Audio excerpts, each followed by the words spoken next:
at the same time. Yeah. Because I'm just like a mini you.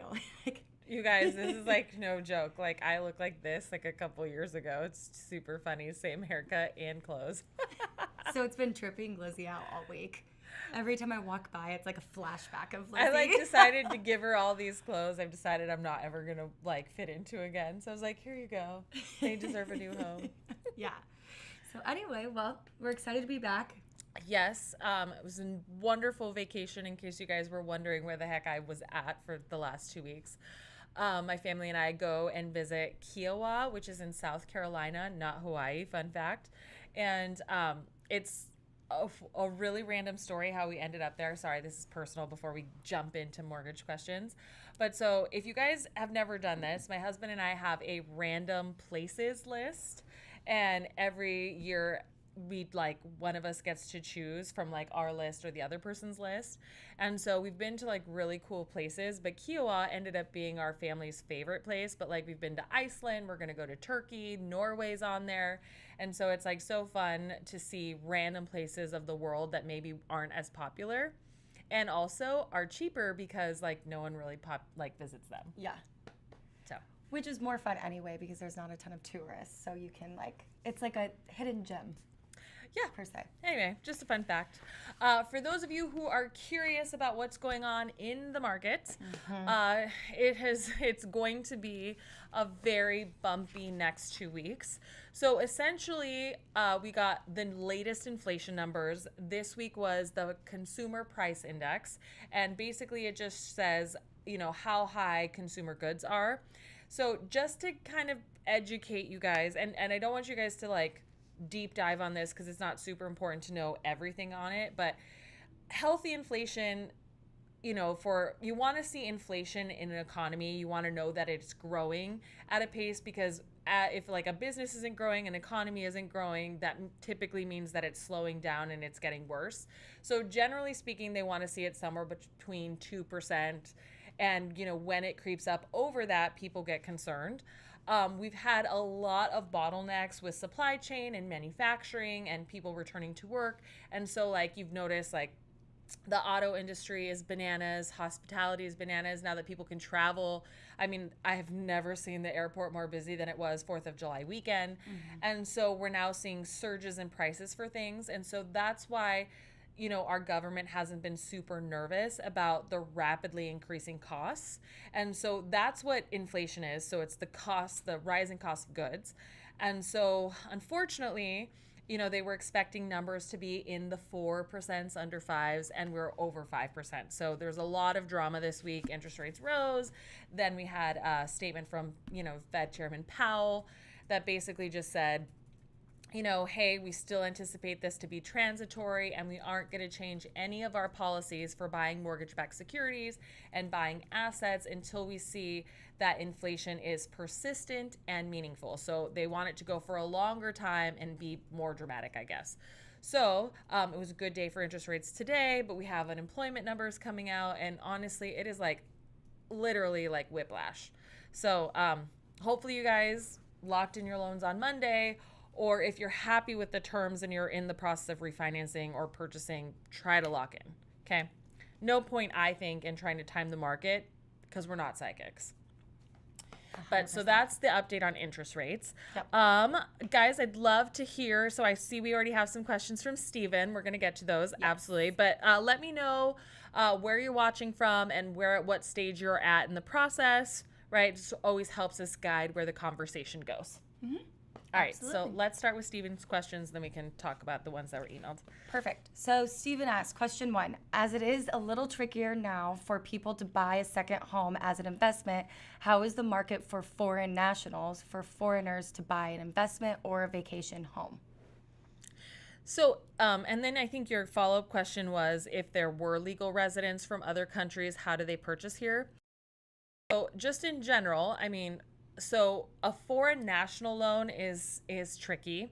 There's like Bank of the Internet, and that's the legit name of this company, is the only bank that I know of that allows for foreign residents of other countries to purchase in the United States.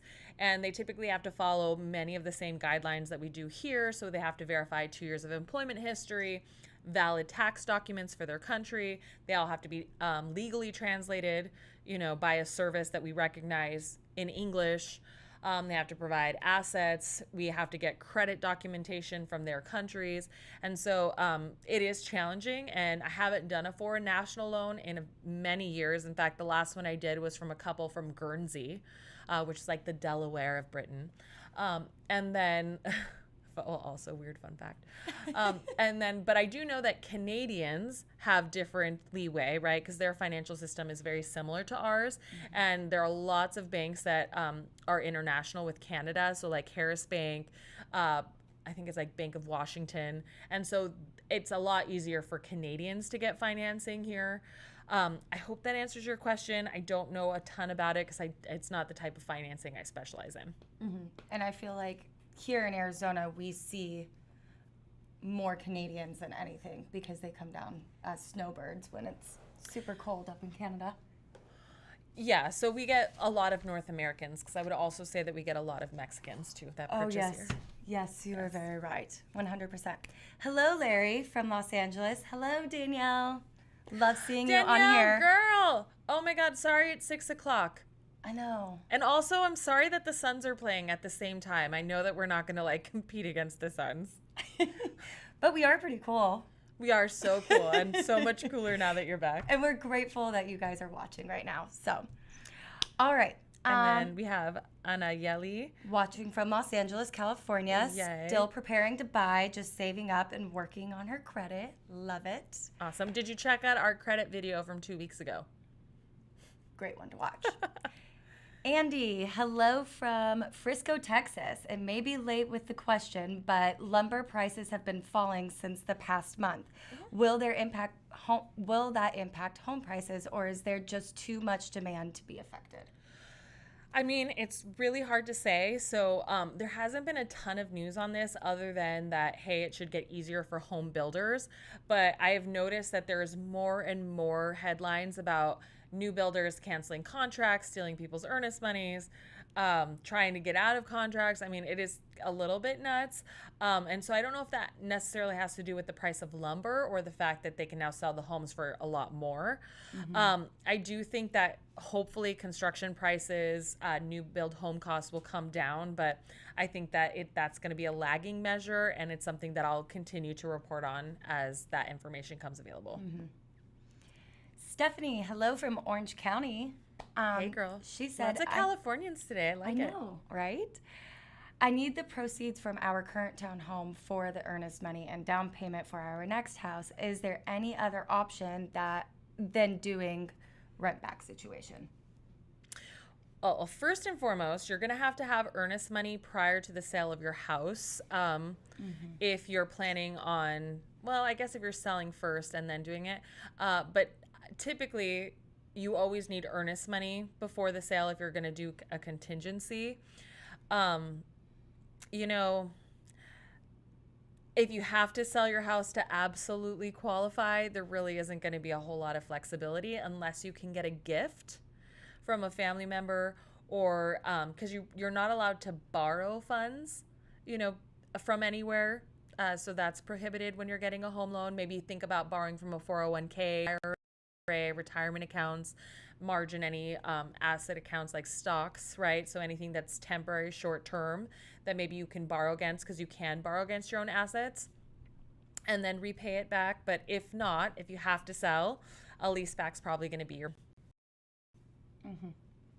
Yeah, I agree with that. Darren, hello from. I know. I thought about you today. Tuna sandwich. As I put my hair in a bun. I was like, oh no, it's a bun day. Oh my gosh. Well, welcome back, Darren.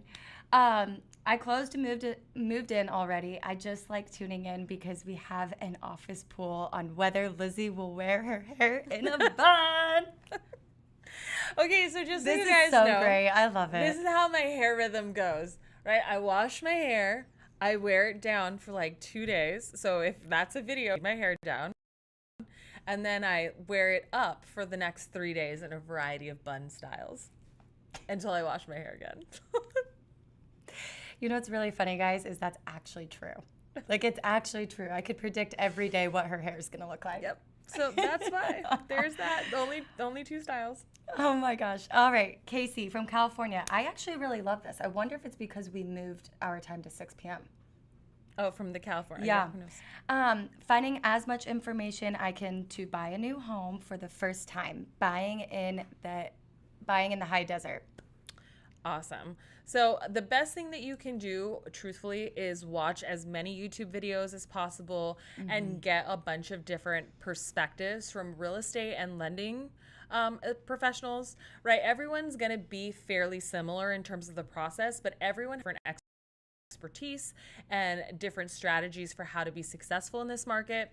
I will caution you though that YouTube has a lot of crazy people who, in order to get people to watch their videos or tune into their lives, they try to scare you in these weird topics, and not everyone is super credible. So just so you know, like if you see really, really dramatic titles, generally speaking, the videos aren't as dramatic, and typically like you can get a good range by watching multiple spectrums.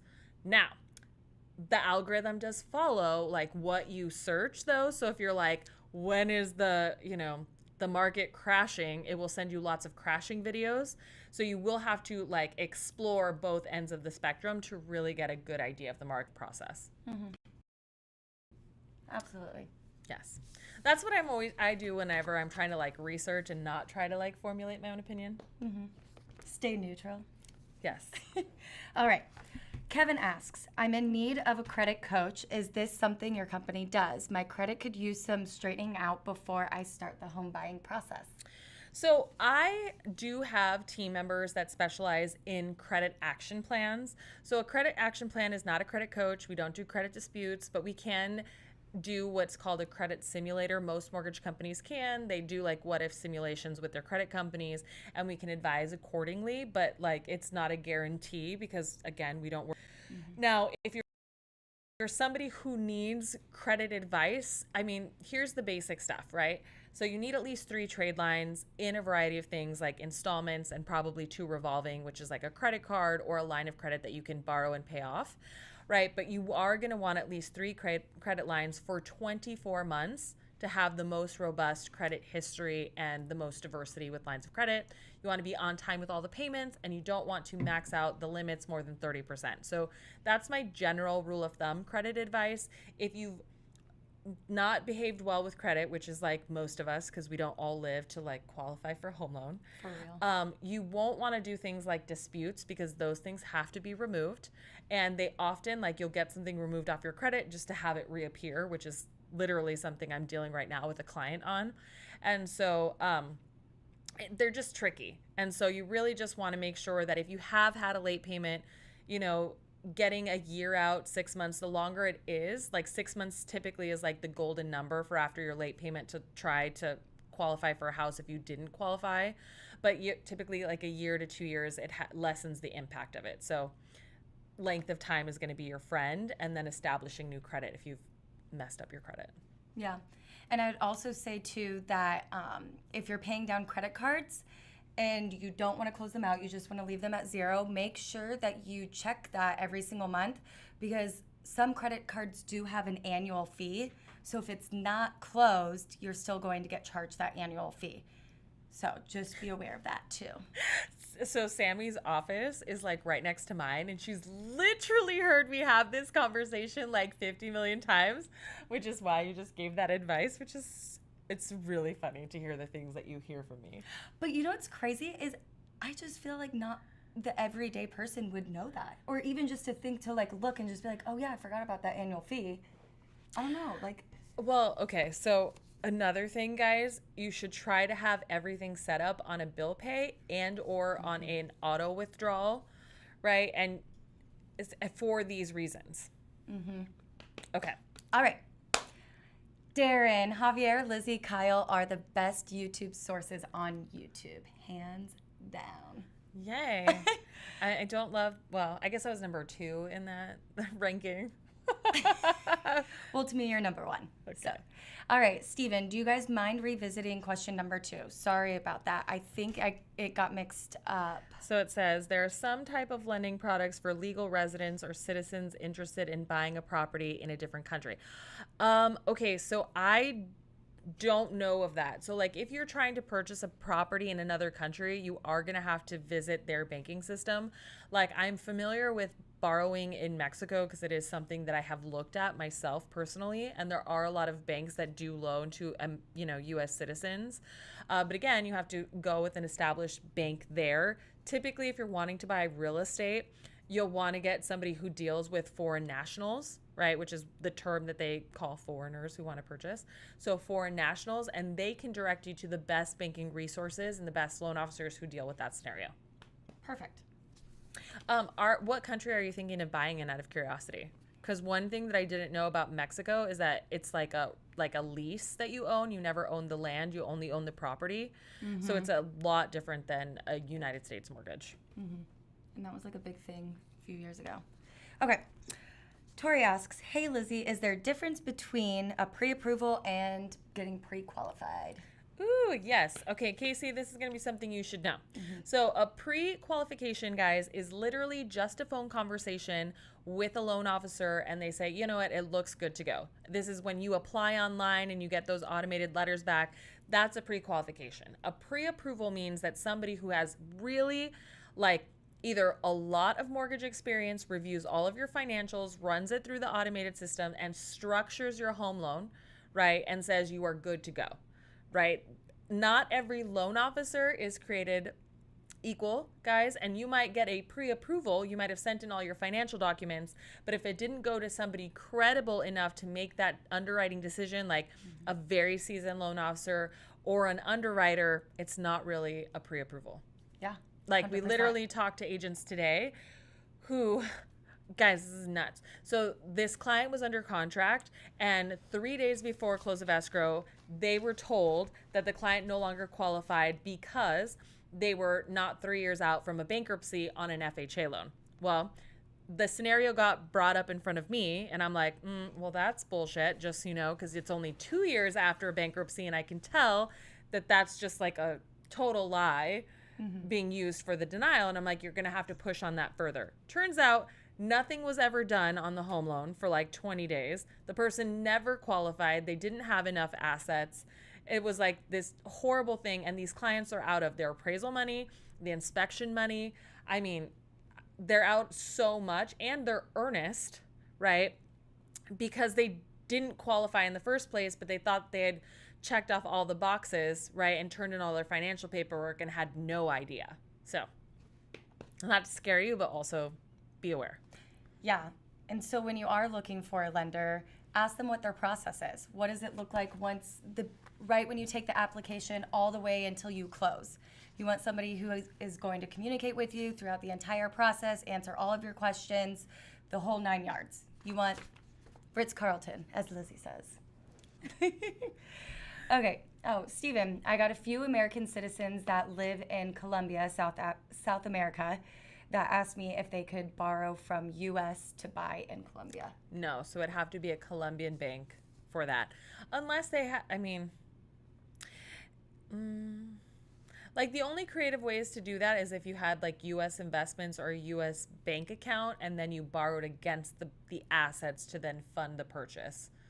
That's like the most creative thing I can think of, but no, there is no lending product that does that. Mm-hmm. All right, guys. All right.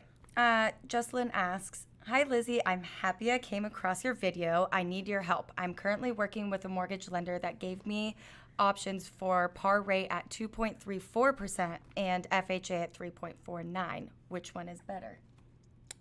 Okay, so whenever people give me random numbers like this, I can tell what they're giving me is an APR. Now, the things to compare though, and I can tell this like first and foremost that like there should never be a 2.34 on a conventional loan, right? If it's at the same terms as the 30-year fixed FHA loan. Like those two are not apple to apple comparisons. And so I can tell there's a big discrepancy either in down payment, in terms, in fees on the conventional loan than the FHA loan. So when you're comparing things, right, APRs tell you how much fees are included in a loan, and it also includes mortgage insurance. So just know that sometimes an APR might be very similar between a conventional loan and an FHA loan, but the monthly payments are pretty different. And that's because on an FHA loan, the mortgage insurance stays for the life of the loan, so for all 30 years.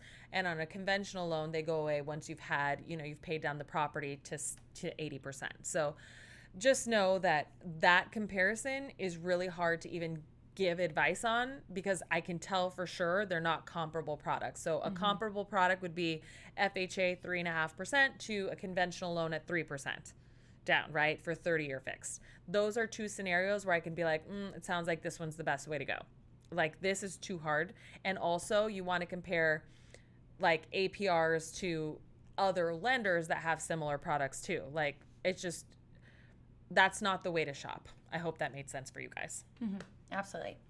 Mary, is it worth buying a home if I may only live in it for 3 years? Worried about overpaying in this market and being stuck with the appreciation that can't cover closing costs for the sale in the near future.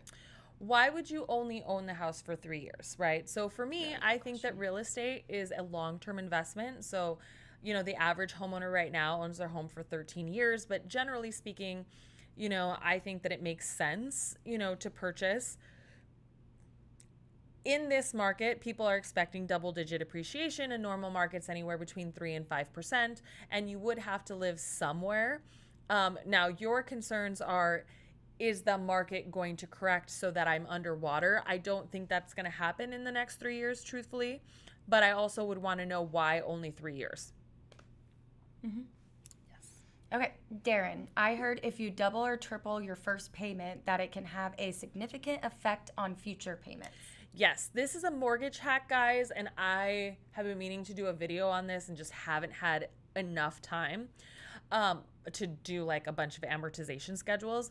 But fun fact, if you on your very, very first payment make a double payment, so one that goes directly to principal and then one that goes to just your monthly payments, it can impact the entire trajectory of your loan. On average, it'll knock off anywhere between 5 and 7 years, right? And so think of the dramatic savings. Now, a lot of people do biweekly payments, and so they're effectively doing one additional mortgage payment every year. That will also drop the number of years that you have your mortgage. But another thing to consider, and this is actually what I personally practice, so I don't have any debt in terms of credit cards, auto loans, student loans. I have that paid off. So I just make sure that at minimum 10% of whatever my net take home earnings are go into my principal mortgage every time I'm paid, right? I consider it to be savings, because I know that the property is growing in equity and I'm paying down my loan.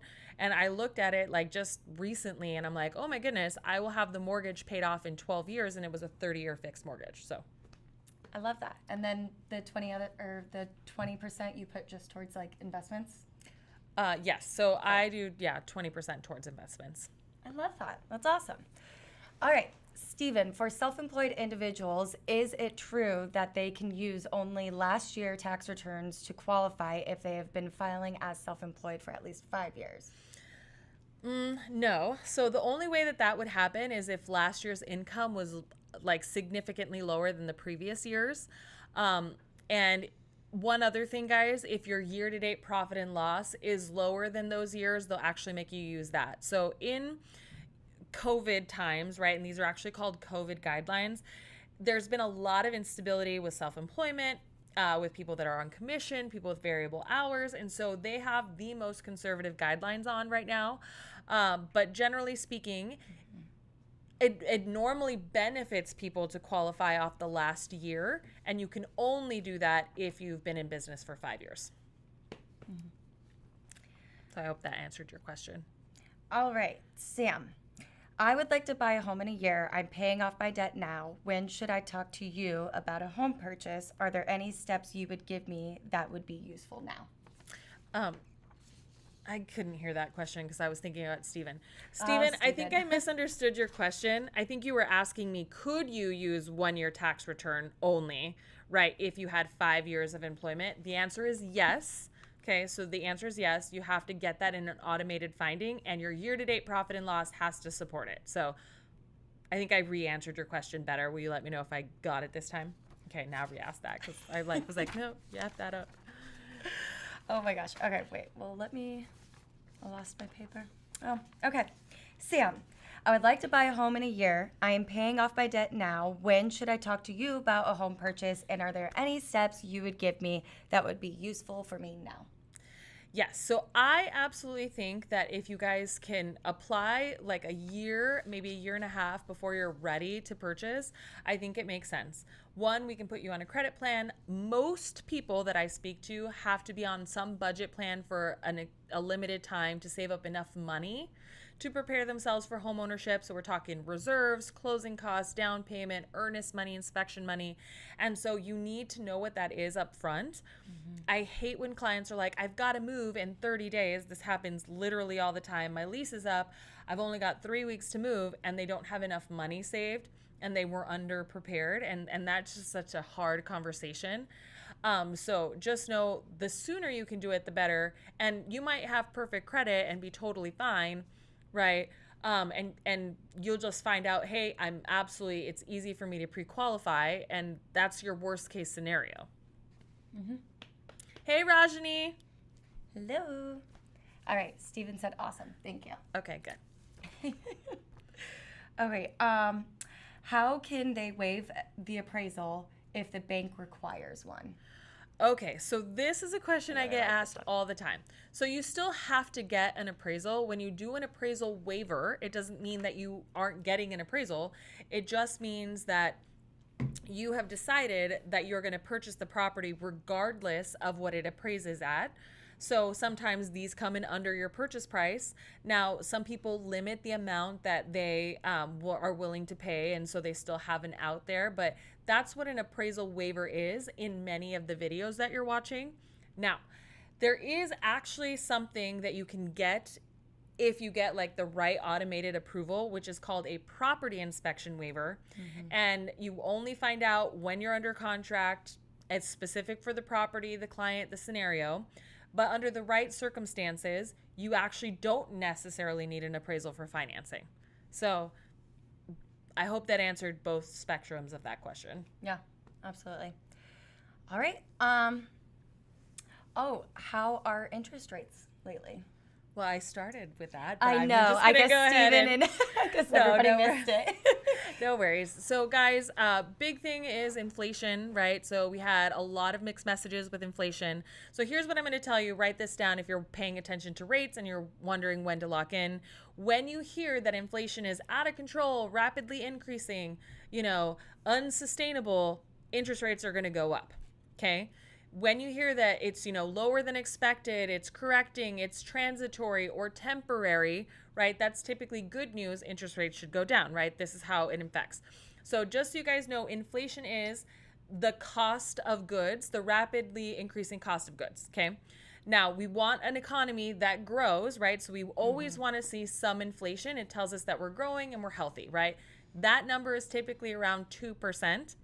Okay, we've been in the 3s, then the 4s, now we're in the 5s, approaching the 6s, and that's really unhealthy territory now. But the Fed is saying that it isn't meaningful and it isn't persistent yet. And I really feel that we might see a shift in interest rates post-September when the unemployment benefits go away. Right. So I think that we really don't know until third quarter what interest rates will do. But for the moment, if it's in the short term, like, every other day, right, pay attention to that and talk to your loan officer if you're comfortable with the numbers where they're at. Guys, like I said, always better to lock in, be safe rather than sorry. It's difficult to time the market. 100%. Rajani, I happen to be aware of your scenario. You're probably too far out to lock. So I understand she's buying a new build. So, I think that we should reevaluate that strategy maybe towards the end of August, because then we might be within a 90-day lock. So, just keep looking out for my updates on that. Yeah. All right. Counsel Magazine. What are we canceling? Okay. Hi, Lizzie. We want to sell our 1-bedroom condo to buy a single-family home in the pricey Washington, D.C. market. With no debt other than a mortgage, does it make sense to buy now or wait? So I always say that if you've done a budget and it makes sense for your budget and it's going to be a comparable price to what you'd pay in rent, absolutely take the plunge, right? When you pay rent, just realize you are paying a mortgage. It's just not your own mortgage, and you don't have the benefit of a mortgage interest tax deduction and or any of the appreciation. It is a crazy housing market, guys. It is crazy. It's bonkers, but it is getting better. So fun fact for you guys that have been in the market for a while and feeling kind of beat up.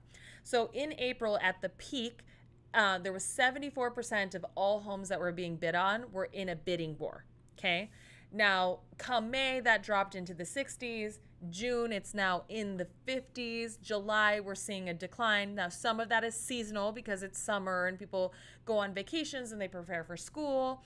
And we should see a small pickup in September, but then it drops again towards the holidays. So I do think that things are getting a lot easier for buyers. Many markets are talking about more stable markets. So don't despair. And I do think that it's a good time to buy, even if we start seeing a slowdown. I know people panic on this. So one thing I want you guys to just be aware of is just because something corrects itself doesn't mean market crash. I literally hate that people just assume that if anything gets slightly better, that all of a sudden everything's going to crumble. We do not have enough houses for people to live in, period. Rentals, houses, you name it. So like if you have 20 people to one house, way too many. If you have 10 people to one house, way too many. If you have 5 people to one house, way too many. Even 2.5 people to one house, way too many. So demand can drop a lot and it still won't impact prices. There'll still be bidding wars. It'll still be competitive. It just won't be 60 bids to the one home. Mm-hmm. Yeah, absolutely. Steven, you're so nice. He said, you guys offer so much value to us. How can we offer some to you? Already liked, commented, and subscribe. Any other way? So yes, right. So sharing this channel with friends and family is a really great way. And guys, if you did find value, if you wouldn't mind taking a screenshot and then tagging us in social media, that's a really helpful way of getting the word out. So thank you for asking. And we really appreciate I promise you. we didn't pay Steven. Yes, no, we didn't. Okay. Simon asks, hi, Lizzie and Sammy. I'm just about to graduate from college and would like to buy a home. I think I heard that I can use my education as employment history. I have only had a part-time job for now. If they do use my education as employment history, how are they going to discern my payment? So qualifying with a part-time job is really difficult. Typically, we need a 2-year history for any type of variable pay, and part-time is typically variable. So just know that yes, you can use your education as employment, but the current job that you hold might not be the job that you want to qualify with. So in generally speaking, what I tell people is that when you get an offer letter for the job with the education that you just got, that's a good time to qualify. We just have to anticipate what that salary is in order to give you an amount to qualify for. So that's how that would work, but I wouldn't necessarily try to qualify with your part-time job. Now you can still start the process and then find out for your purchase price what you would have to earn. I've talked to lots of borrowers in this scenario, guys, and fun fact is that I've had some of them use the number to negotiate their new salaries. It's like, oh, I really need to make, $56,000, or I really need to make $44,000. And you'd be surprised, like having that number in mind makes you a way better negotiator. So maybe you'll earn a lot more money if you get pre-qualified. Yeah, I totally agree with that. Just saying. They're all going to go ask for raises tomorrow. Hey guys, also as somebody who employs a lot of people, if you want to get a raise, the easiest way to get a raise as somebody who hires people and gives people raises is figure out how to do your job plus. Figure out how to make the company money or save them money, right, and in a significant way, and then ask for a bump. Okay?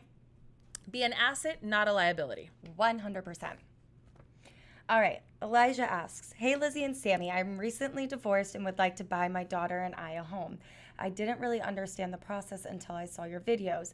Thank you so much for making them. I am an independent contractor and have not stayed super organized.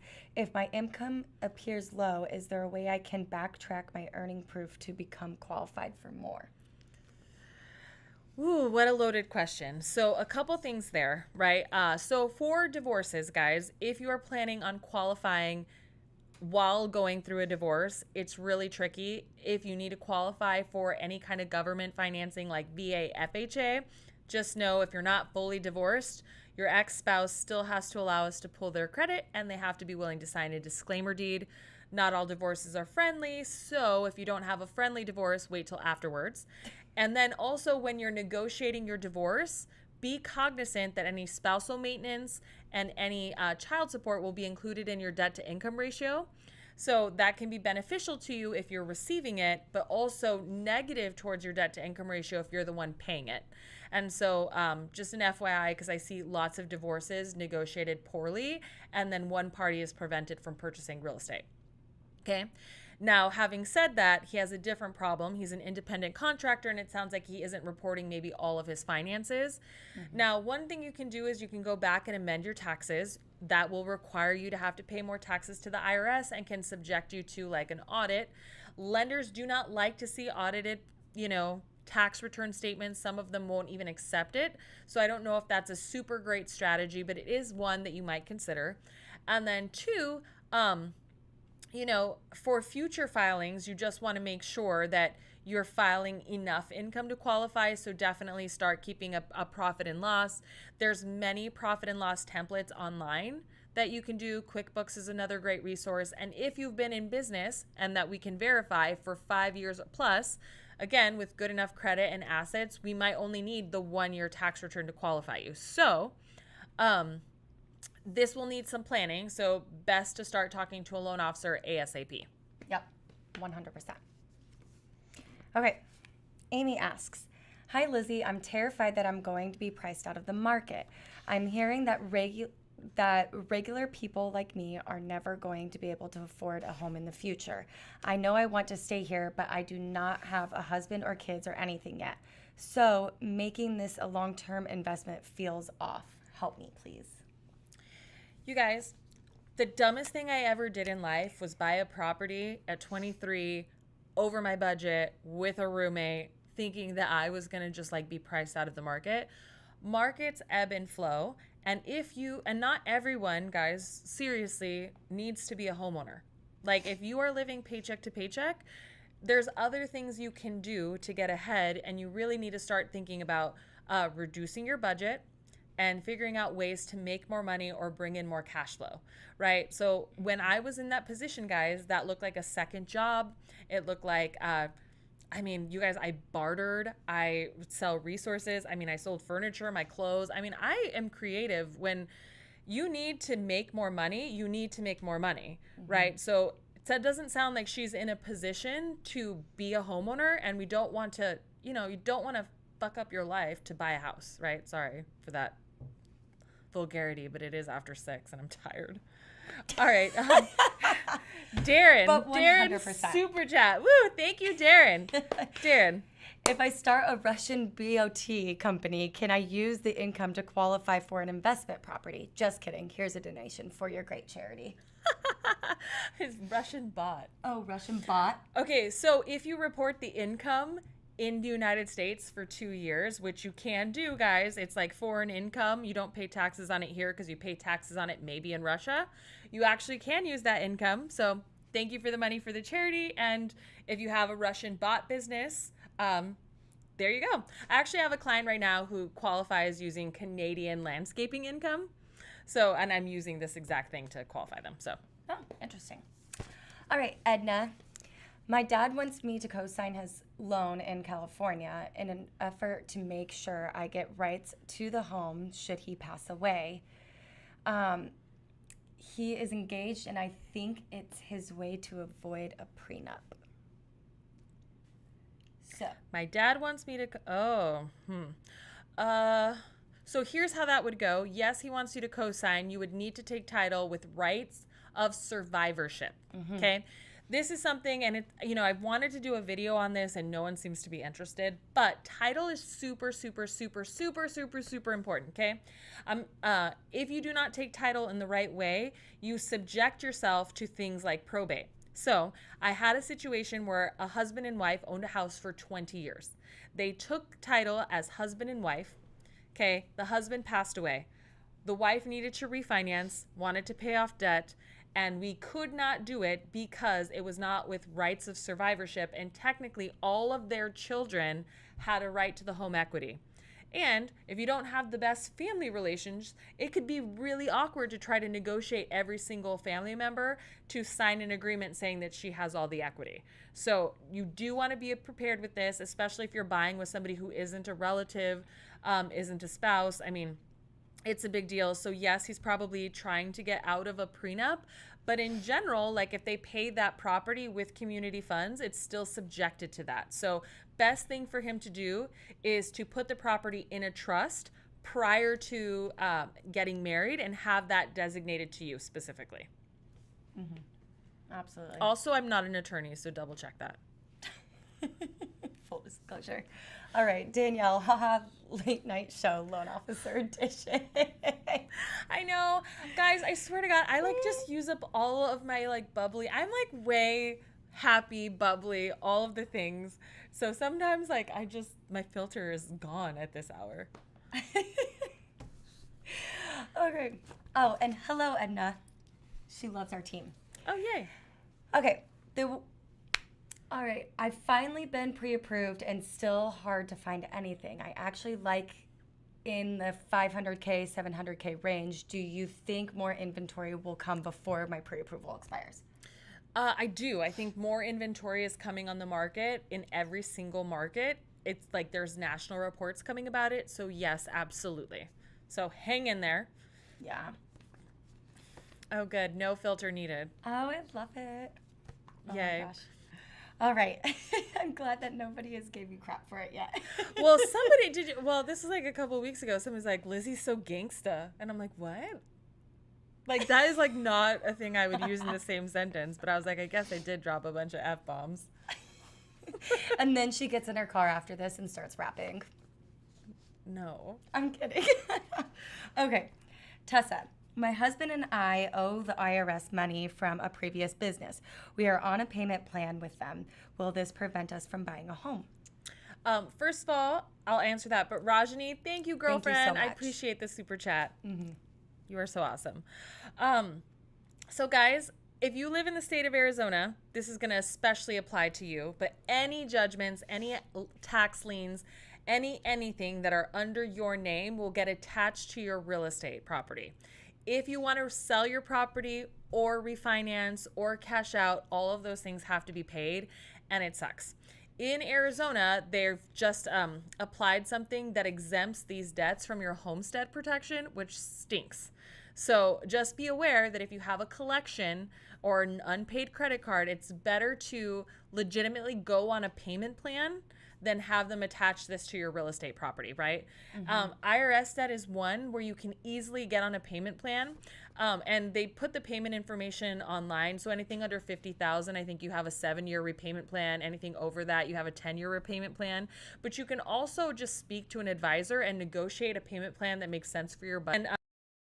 And way better than having it attached to your house. Sorry that it already did. Yeah, right? I know. Okay. Oh, also, everyone should definitely work with Lizzie's team. They are amazing and fast. Thank you. I love this. Awesome. All right. Kelly asks, do you think that there will ever be a wave of foreclosures after the lift of the forbearances? Also, do you see an actual end to the forbearance plans as they keep getting extended? Woo, Steven. Guys, so many super chats. You guys are awesome. That I keep it real. No, don't sugarcoat it. Thank you. Appreciate that. Yay. Okay. Now I totally forgot that question. Okay. All right. back to the question. Do you think that there will ever be a wave of foreclosures after the lift for forbearances? Also, do you see an actual end to forbearances as they keep extending it? So yes, I don't think forbearances are going to be extended past this year. The economy's already recovering, and because inflation is such a concern, I definitely think people are going to have to pay their mortgages. No, I do not think that there is going to be a dramatic wave of foreclosures. I do think that there will be some and a bigger bump than we have seen, but not this wave that's going to shift the market at all. No. If you guys look at the numbers, there's a record number of people now making their mortgage payments and lesser numbers every month on people who are delinquent. So no, I've never thought that this was going to be a concern, truthfully. Mm-hmm. Actually, take that back. There was maybe 2 weeks at the beginning of COVID when I was like, oh my God. And then I remember that week. So I mean, not never, but for the majority of the time, I have not really felt that this was going to be a shift. Now, people do ask me when I think that there will be a dramatic shift. And here's my honest opinion. And I am, again, not a psychic and could be very wrong. But I do actually think that we will see a dramatic shift when we start seeing a larger number of the boomer generation pass away, right? And that's somewhere between 10 years or so, maybe less. So I think that that's really when we'll see a shift. And that's just because they make up 1 in 3 homeowners right now. And, for there to be a pretty big shift, there has to be a large amount of inventory for not enough people. And that's the only thing that I can think of that will happen, right? So there's that. So you can look up, it's called the silver tsunami, right? And also, this drives me bonkers, but and I don't have anything against the dude. His name's Ken McElroy or whatever. He's always comes up in the videos. Okay, he's been saying literally for a decade, 10 years, that there was a housing crash on the horizon, okay? Eventually, he's going to be right. Okay, eventually. But if you've been saying the same thing for 10 years, you've been wrong for 10 years, period. And how long's the horizon? I know, it drives me fucking crazy. And then he's like, I've been predicting this for 10 years. Oh, Keen's on here. Hey, Keen. Okay, guys, so Keen's my bestest friend in the world from Seattle. So if you need a good loan officer in Seattle, he's your dude. Oh, my gosh. Okay. Steven, I basically be getting a mini LO training from these lives and your videos. I gotta pay it forward. Wait, so Steven, are you a loan officer? That is so cool. I love it. I absolutely love it. All right. Darren, I actually thought Lizy was going to make it the entire hour with mentioning the silver tsunami and people dying to make more inventory. It's the truth, though. People are like, oh my God, the foreclosures. And I'm like, you guys, they're just you gotta wait till they die. Okay, guys, we have about 8 minutes left. So if there are any other questions that you want us to touch base on, put them in the chat right now so we can, keep talking about people dying. And not to be shameless, but could you guys please like this live video? Oh, yeah. Please? Like it a lot. Share it a lot. Take a screenshot. Tag us. I know. I haven't gotten... Put it up on the board, like that cam at the Suns game. Stop. No, is that too much? Okay, cool. Okay, thanks, guys. All right, kitty cake. My lender just pulled my credit without my authorization because my real estate agent called her. Oh, yikesies. Okay, so if you really do not want your credit pulled, don't give out your social. Okay, so there's that. There are human errors, and there's probably some sort of terrible miscommunication that happened there. Yeah. But generally speaking, you can talk to their compliance department, and they can say that they pulled the credit in error and pull back the inquiry.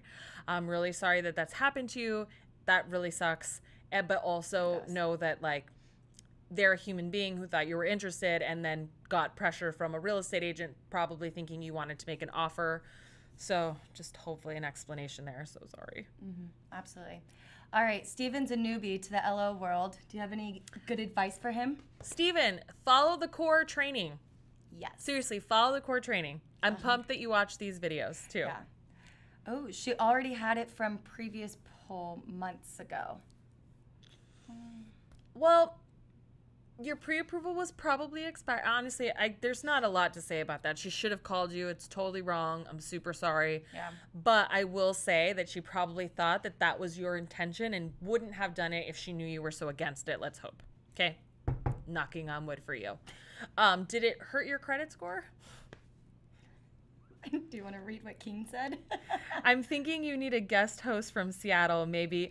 Okay, you know what, guys? So I am going to go to Seattle here in like a couple of weeks. Would it be super fun for me to do a remote live? And Zeke, would it be possible at Keen's office where you can get like 2 random BFF loan officers answering all your questions? That would be so much fun. It'd have to be on a Wednesday, Keen. Yeah, I'll reach out to you tomorrow, Keen. She pulled your credit at 2 a.m.? At 2? What? Girl, I don't know. Oh, but thank God you have You have 800 good credit. FICO scores.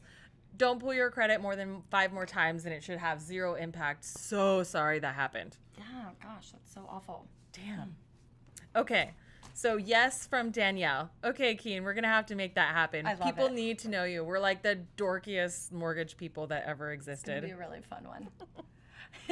Love it. Okay. Garrett, I'm hoping to buy a home at the beginning of next year. Would refinancing my car now affect the home buying process negatively? Yes and no. So people do not know how to shop for auto financing, guys. I swear to God.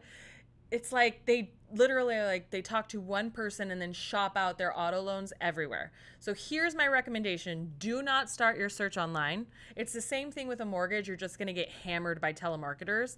Do your research online. Go to the best institutions, right? Go see what their auto financing is, right? Do not plug in your information.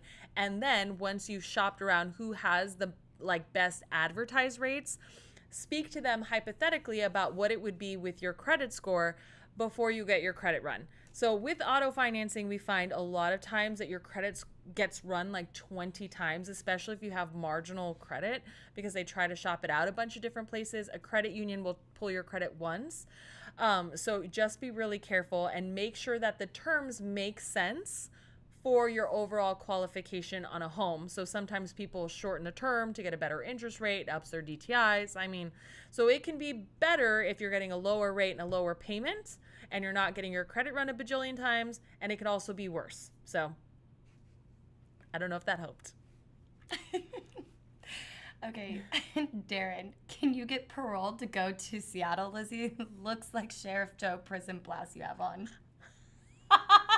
Oh my God, Darren, you're such a hater on my hair, my clothes.